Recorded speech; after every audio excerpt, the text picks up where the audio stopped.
मंगला मंगलम पुंडरीकाक्षो मंगलाय तनो हरी नारद कथा साधु श्रवणी परीक्षिती लवला शुकचरणी विरागे तनु त्याग करुणी कथी अवतार कथा भरुणी विदुर मैत्री असंग घडला विदुर मैत्री असंग घडला विधी अति कष्टिनी पदवी सृष्टी सुखाची दृष्टी कपिल मुनी देव होती द्वारा पुरातन सुकर अवतारा आरती निगम वृक्ष सारा भागवत संज्ञा भवतारा ब्रह्मसुत वंश दक्ष यागी आला ध्रुव तपे अचल भागी प्रथु प्राचीन बहिर लागी प्रियव्रत वनवासा त्यागी मही आकाश गोल बदला मही आकाश गोल बदला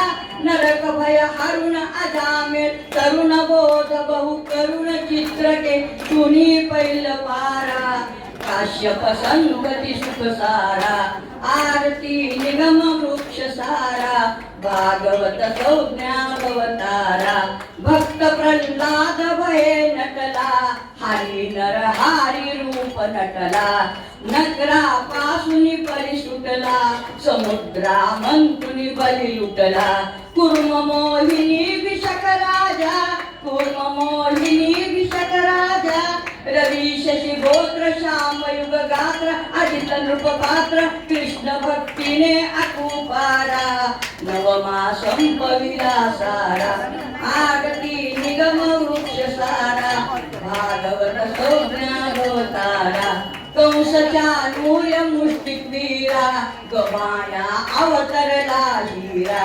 गोकुळी लीला करिशिळा साह्य झाला अर्जुन वीरा उद्धवा ज्ञान कथा बोधी उद्धवा ज्ञान कथा बोधी हृदय मुकुंडो तनय परीक्षिती सुनय पावला हरिचरणी तारा विठ्ठल वदे स्कंद बारा आरती निगम वृक्ष सारा भागवत संज्ञा भवतारा आरती निगम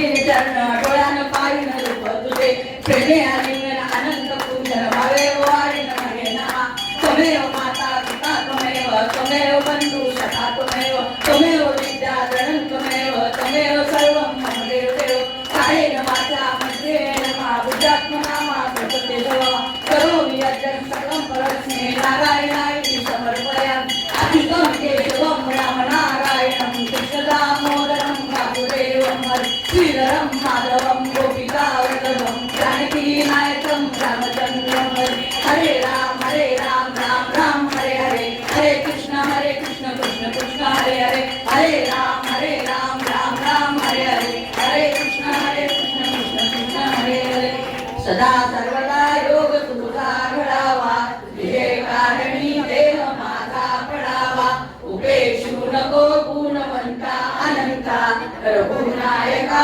मागणे हे आता उपासनेला दृढ चालवावे भूदेव संतास सदा नमावे सत्कर्मयोगे वय गाजवावे सर्वामुखी मंगल बोलवावे.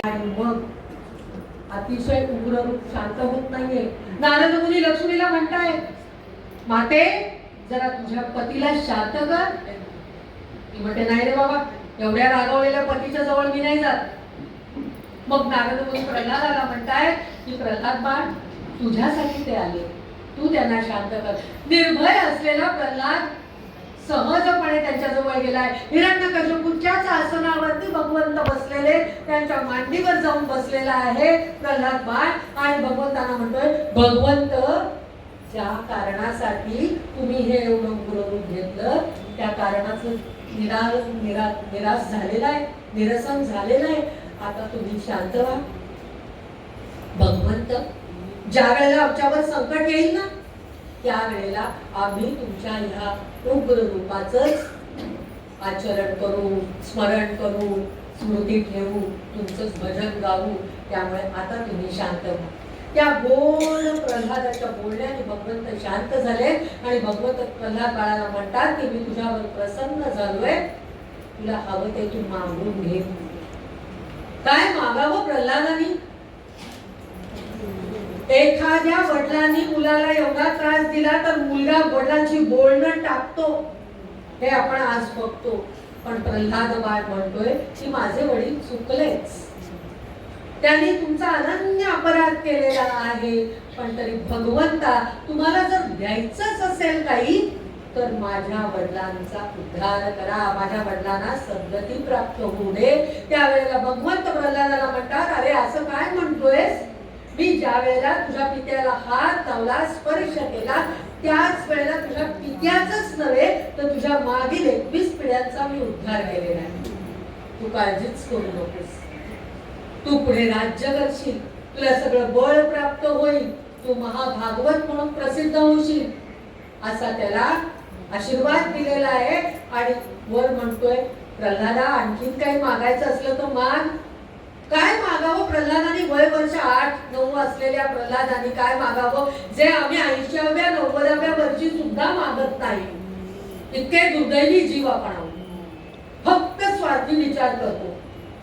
त्यावेळेला प्रल्हादाने विचार केलेला आहे, हे सर्व शक्तिमान प्रभू, माया मला या 16 आरे असलेल्या चक्रामध्ये अडकवून उसाप्रमाणे पिळून काढते आहे. 16 आरे असलेलं चक्र, पंचज्ञानेंद्रिय, पंचकर्मेंद्रिय, पंचतन मात्रा आणि एक मन यांनी बनलेला आमचा सगळा देह हे 16 आरे असलेलं चक्र आहे. ते आम्हाला आमच्या वागण्या बोलण्याच्या सगळ्याच्यात अडकवून टाकतंय आणि आपण आपल्या चैतन्य शक्तीने बुद्धीच्या सर्व गुणांना नेहमी पराजित करता आणि काल रूपाने सर्व साध्य आणि साधने आपल्या अधीन ठेवता. त्यामुळे हे भगवंता ते चक्र मला उसाप्रमाणे पिळून काढतंय, आपण मला त्यातून बाहेर काढा, मी आपल्याला शरण आलोय, मला जवळ घ्या. पुढे प्रल्हाद बाळ म्हणतायत, हे अच्युता, कधीही तृप्त न होणारी ही जीव मला अन्नाकडे, जननेंद्रिय, स्त्रीकडे, त्वचा स्पर्शाकडे, वय वर्ष 8-9 आहे बरं का. आणि हा मुलगा काय बोलतोय बघा. पोट भोजनाकडे, कान शब्दाकडे, नासिका गंधाकडे आणि चंचल डोळे रूपाकडे खेचत राहतात. याशिवाय कर्मेंद्रिय सुद्धा आपल्या विषयांकडे घेऊन जाण्यासाठी आपली सगळी शक्ती खर्च करतात. एखाद्या पुरुषाच्या अनेक पत्न्या असाव्या आणि त्यांनी आपल्याकडे त्याला ओढावं, तशी माझी दशा झाली आहे. भगवंता, तुमच्याशिवाय माझं कारण कोण करणार? बरं भगवंता, मी एकटा नाही बरं का. तुम्ही म्हणाल, तू म्हणतोयस तर मी तुला तारतो, मी तुला माझ्याकडे घेऊन जातो, पण मला एकट्याला यायचं नाही. प्रल्हाद स्वार्थी नाहीये. तो पुढे म्हणतोय, अशा प्रकारे हा जीव आपल्या कर्मबंधनात अडकून या संसार रूपी वैतरणा नदीमध्ये पडला आहे. भगवंता, आता ही भव नदी पार करवा. या मूढ जीवाची ही दुर्दशा पाहून आपल्याला दया येऊ दे. हे परमात्मा, ही भव वैतरणी पार करण्यास कठीण आहे, परंतु माझे चित्त आपल्या लीला गायनात मग्न असल्यामुळे मला त्याचं भय वाटत नाही. परंतु आपल्यापासून विमुख असणाऱ्या अज्ञानी जीवांचं मला वाईट वाटतंय. मी असहाय्य जीवांना सोडून एकटा तुमच्या बरोबर येणार नाही.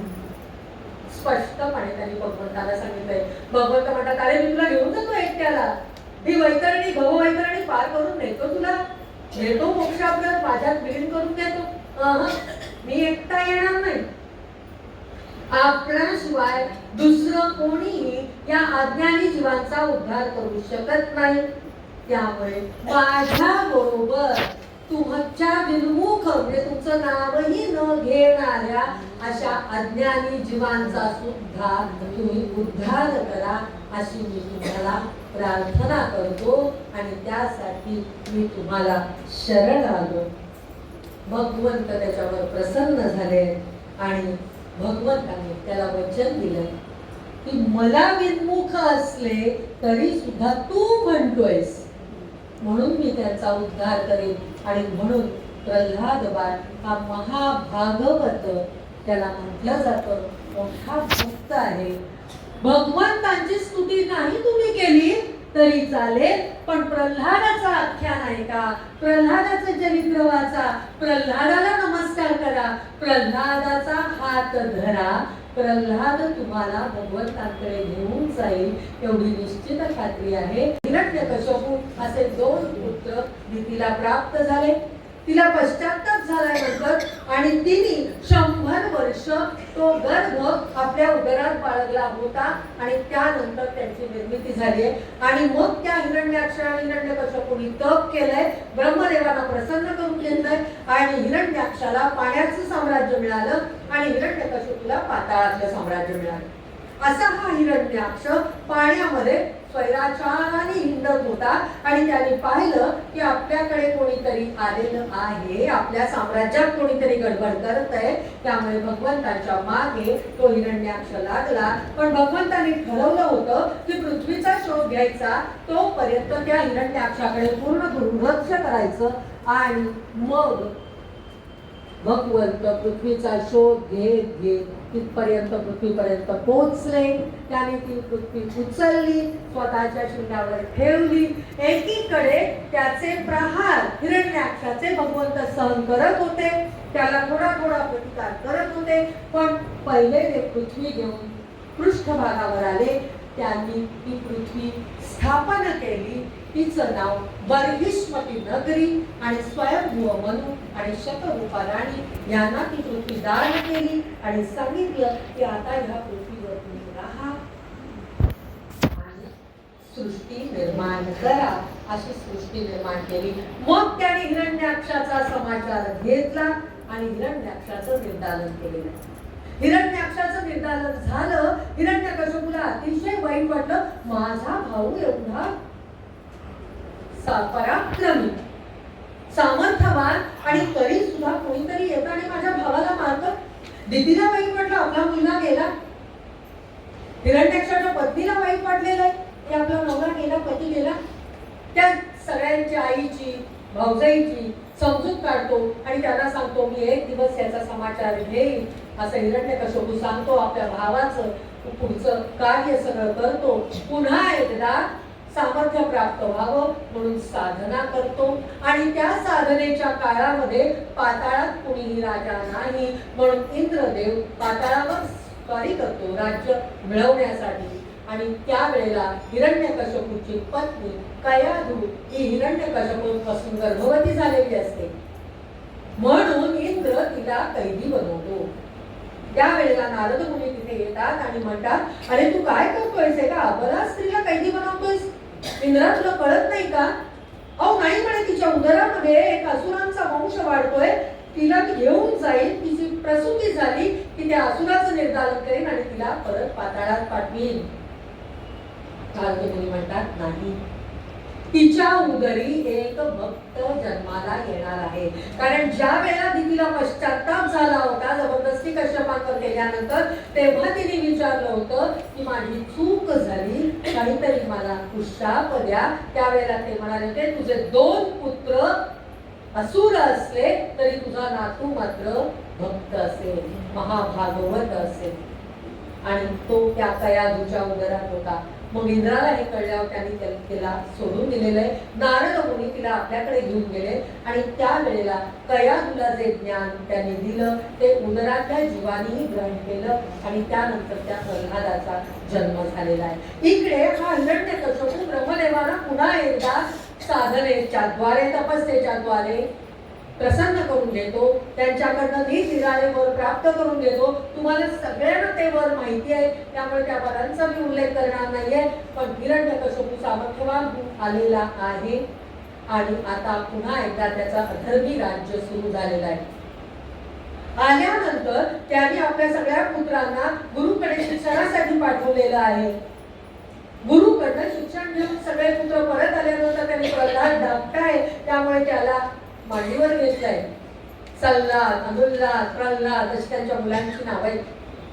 आणि प्रल्हादाला विचारताय, पुत्रा काय शिकलास तू? पुत्र वडिलांना सांगतोय एकच भगवंत सगळ्यांच्या ठाई आहेत नेहमी शिकलो. त्याच भगवंताची आराधना करायला पाहिजे. अतिशय राग येतो हिरण्यकश्यपूला. त्यांनी नाना प्रकारच्या शिक्षा प्रल्हादाला दिलेल्या आहेत, त्या आपल्याला सगळ्यांना माहिती आहे. त्याचा उच्चार आपण इथे करणार नाही आहोत. आणि नंतर मग प्रल्हादाला तो मारायचं ठरवतो.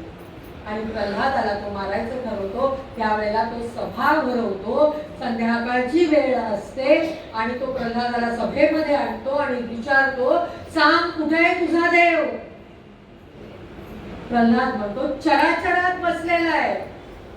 तुमच्यात आहे, माझ्यात आहे, यांच्यात आहे, त्यांच्यात आहे, सगळ्यांच्यात आहे. या खांबात आहे का? हो, या खांबातही आहे. आणि प्रल्हाद त्या खांबाला नमस्कार करतो. त्याला तिथे भगवंत दिसताय. अंबात आहे काय असं म्हणून तलवार उपसतो. हिरण्यकश्यपू आसनावर बसलेला असतो. धावत त्याच्यावर येतो आणि आता प्रल्हादावर वार करणार. पण प्रल्हादाला भक्तीमुळे निर्भयता प्राप्त झालेली असते. प्रल्हाद जरा सुद्धा हलत नाही. इतका भगवंतांवर विश्वास असतो की भगवंत आहे. आजपर्यंत भगवंतांनी माझं संरक्षण केलंय, आताही भगवंत माझं संरक्षण करतील. आणि ज्या खांबामध्ये भगवंत आहेत का असं विचारलेलं आहे, तो खांब कडाड कडाड कडाड करत तुटलेला आहे आणि त्यातनं अतिशय उग्र रूप घेऊन भगवंत बाहेर आलेले आहेत.